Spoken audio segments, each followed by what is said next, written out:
Artinya barang siapa yang sering buka aib saudaranya, maka akan Allah buka juga aibnya nanti. Yang disebut dengan iftirah, dipermalukan Allah. Nah, jadi maka ya inilah yang kita berusaha riba dihindari. Aib saudara jangan sampai diceritakan ke orang.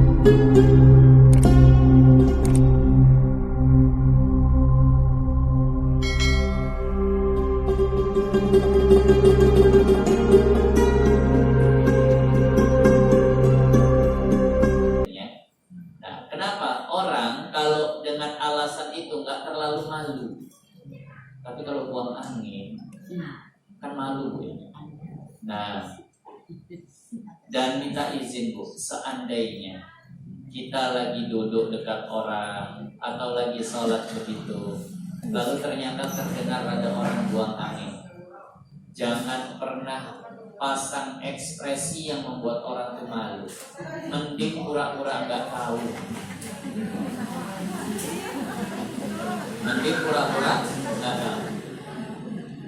Ada seorang ulama besar.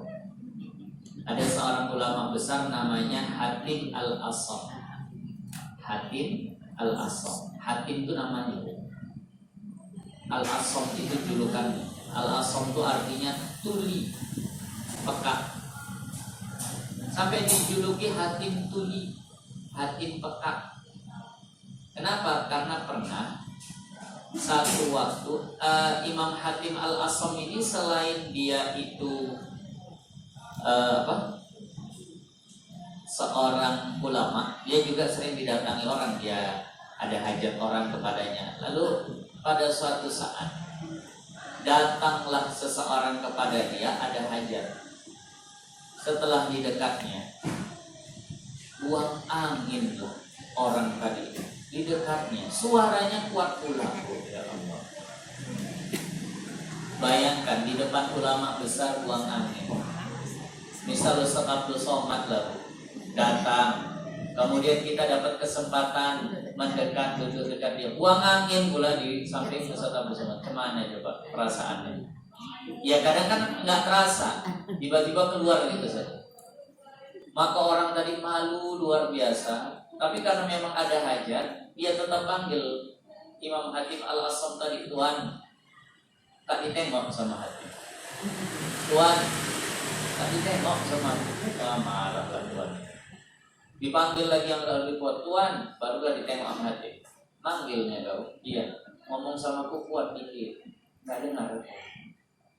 Ngomong sama aku kuat dikit, nggak dengar aku. Gimana perasaan orang tadi? Tenang gue, nggak dengarnya Tuan. Berarti suaraku yang kuat ini aja nggak dengar dia. Apalagi suara buang angin itu tadi. Tenang betul. Apa betul Hatim nggak dengar? Dengar. Orang kuat kah gimana pula tak dengar? Cuma pura-pura nggak dengar. Tujuannya apa? Menutup aib, menjaga perasaan saudara, menjaga perasaan saudaranya.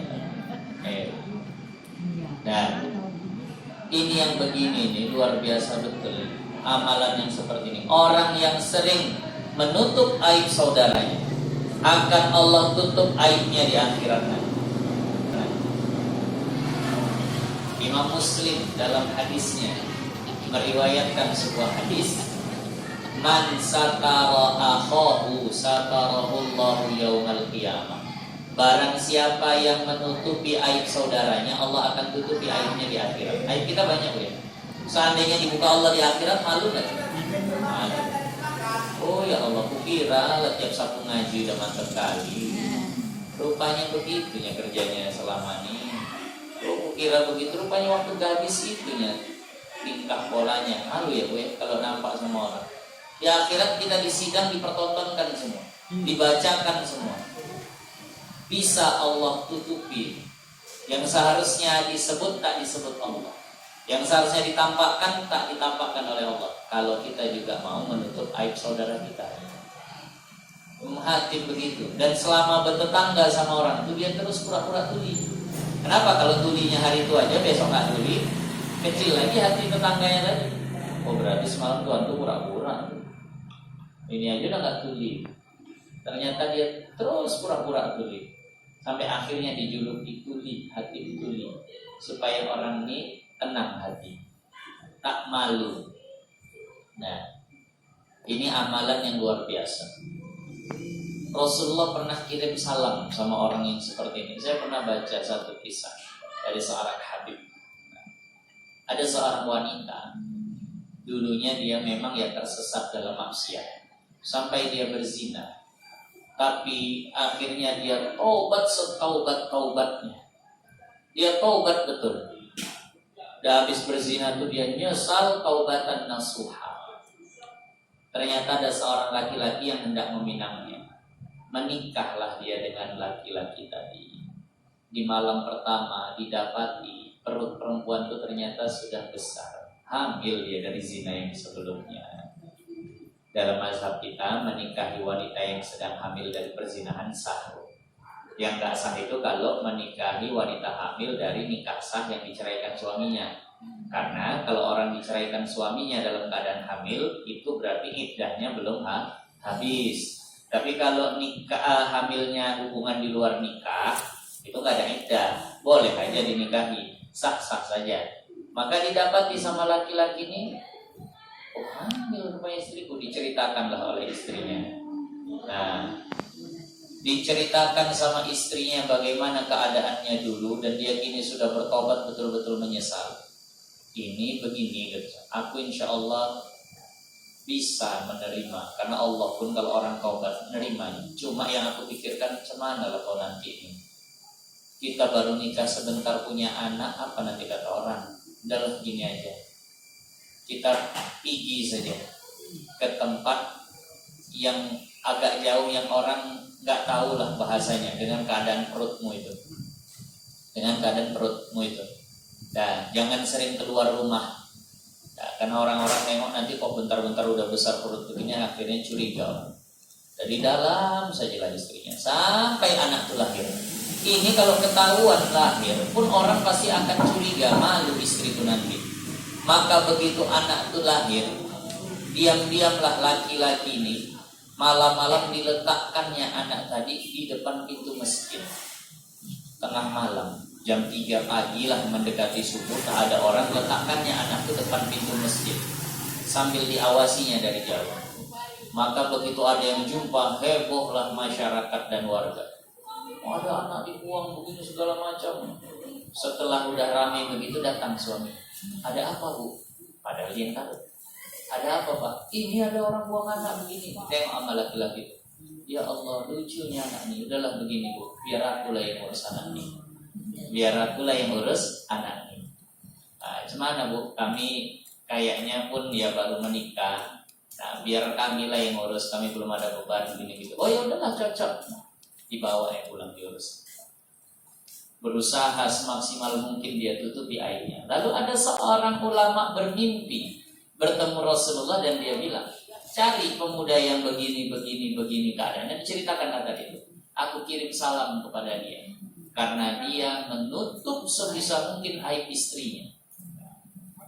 Ada ini fadilah nutup aib itu luar biasa. Bukan kalau kita tahu satu aib orang terus malah jadi kartu sama kita. Maka diperas orang tadi itu. Oh jangan macam-macam, kartumu ada sama aku. Masya Allah. Iya. Semua ditulis, diposting, begini segala macam.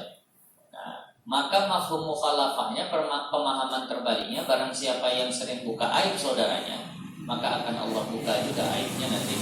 Yang disebut dengan iftirah, dipermalukan Allah. Jadi maka ya inilah yang kita berusaha, ribah dihindari. Aib saudara jangan sampai diceritakan ke orang. Nah kalau bisa buat saudara itu tenang. Nah Imam Hatim Al-Asam begitu dengar orang buang angin dia pura-pura tak tahu. Berbanding kembali sama kita waktu sekolah dulu, boy. Kalau ada tercium bau tak sedap, wah dicari kalau bisa siapa tuh orang.